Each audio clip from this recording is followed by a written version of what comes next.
Welcome to Ghosted by the Machine, the podcast where job seekers break through the algorithm and finally get heard. No filters, no bots, just real stories from real people navigating today's hiring system.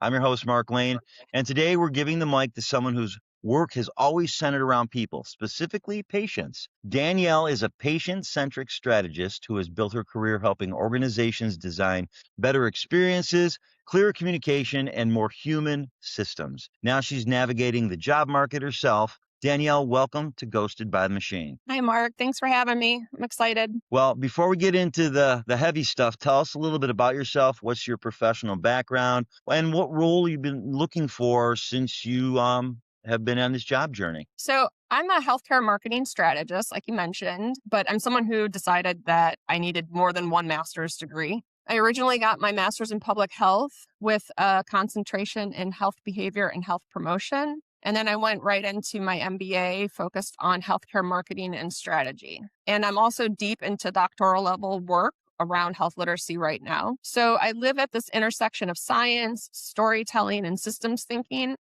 I care about the brand, but I also care about whether the patient actually understands what's happening to them. So I've spent about 12 years on the agency side, partnering with pharma and biotech clients. I've worked on everything from over-the-counter switches from like Nexium 24 to rare disease, neurology, autoimmune, and oncology initiatives. So whether I'm speaking to physicians or patients, my job has always been to connect the science to real-world decision-making. But patient engagement is my favorite space. I love the full ecosystem of it, the data, the positioning, the market dynamics, the storytelling. It all means a lot to me. Right now, if I stay agency side, I'm looking for a director, senior director, or VP level strategy marketing role. But if I go client side, which would be a dream come true, that would be within a pharmaceutical company. I'd be looking at brand or senior brand manager roles. I want to lead work that keeps patients at the center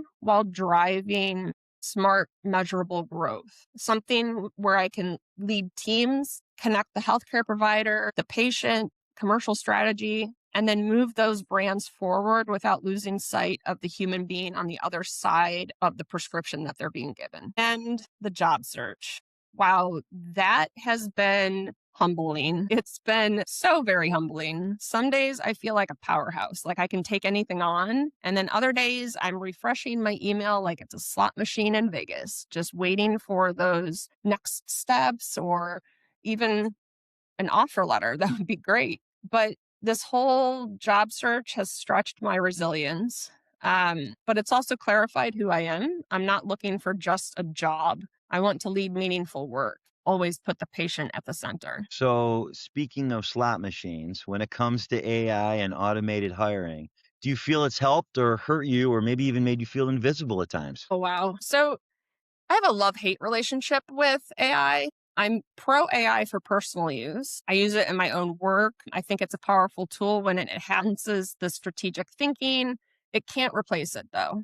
That'll never happen. I've even created job search bots or agents using AI to help me be more efficient and help me do things like proofreading the hundreds of resumes I'm creating. But when it comes to the automated hiring systems, there's where my not so generous feelings come into play. So I understand there has to be some like filtering mechanism in place. These places are getting thousands of applicants for one position. So things like educational requirements, years on the job, years of experience, specific technical knowledge, like do you have software experience? Do you have purchasing experience? Those are straightforward qualifiers. So build simple, transparent questions into the application system and screen that way. But when it comes to these opaque sort of algorithms or AI being the gatekeeper, that's when I think it's creating problems. You're basically trying to outsmart this applicant tracking system,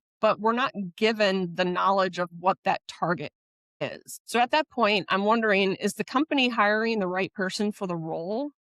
Or are they getting the person who best optimized their resume for a machine? And in my line of work, that's going to be a failure to both the company and ultimately the patient. There have been definitely moments where I've felt invisible, not rejected, but invisible. And those feel very different to me. Rejection at least implies someone at a human level, some person actually evaluated you. But silence from an algorithm feels like you were never really seen. And it really becomes demoralizing. Like, what did you do wrong?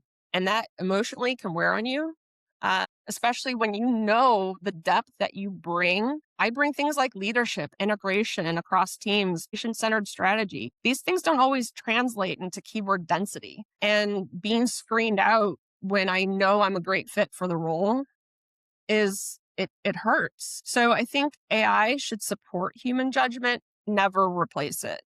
Because ultimately, strategy, empathy, and leadership are human competencies. And I still believe a human should be the one deciding whether or not another human gets a conversation. Right. Well, so that leads me to the next question. Everyone has something powerful inside them that the resume can't show or doesn't capture. So, what would you say your strength, your gift, or your superpower you wish that employers could truly see? So I think my superpower is being a connector. I connect the dots that people don't always see. So I'm this conduit of energy flow between teams. I can get the clinical, commercial, creative, regulatory teams and get them into a room speaking the same language. It's like, for example, I can sit with a medical team and talk endpoints and mechanism of action all day long. Then I can turn around and sit with the creatives and shape a narrative that's emotionally resonant, but still clinically sound and will pass the regulatory muster. And then I can move into a commercial conversation about access, adoption, and growth strategy. So, what I'm really doing is creating that alignment. I help people see how their piece fits into that larger ecosystem. And when that happens, that's when momentum builds and the brand takes off. The connective tissue doesn't always show up on a resume, though. You can't list your roles, you can list your launches and brand lifecycle strategies, you can list results and metrics, but you can't easily quantify the ability to just walk into a room where everyone is speaking slightly different professional languages and communicate that I'm the person who helps them find that shared clarity. But underneath all of that, I care deeply, especially about patients and health literacy. I care a lot about teams feeling supported and seen. I'm a very passionate person, and I think that passion goes on to other people on my team. It gets them excited as well. I'm also data driven and strategic, but all in all, I'm just really human.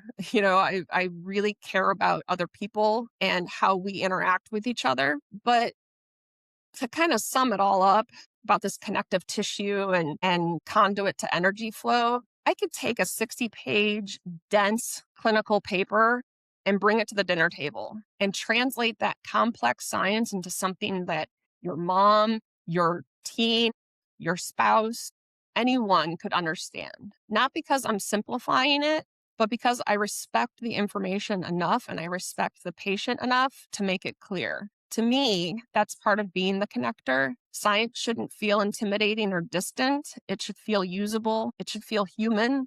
And that's my superpower. So, if you could speak directly to recruiters or hiring managers, what would you want them to understand about the impact that this process has on real people? Wow, it brings up emotions for me. First of all, I would say we're not just applicants, we're whole ecosystems. We have families, mortgages, kids who are asking how the interviews went, side businesses we're building at midnight. We're not sleeping at night because we're concerned about the interview we have coming up or not getting interviews. I've got doctoral papers due, but all in, we have hope and we're just asking to be seen. So ghosting can feel operationally small, but it doesn't land that way. When someone's ghosted, it erodes their trust, but it also makes them feel bad about themselves. And when an interview felt aligned and energizing, like you connected with that person you're speaking with, silence creates confusion. I don't know about anybody else, but I personally replay everything. I wonder what I missed,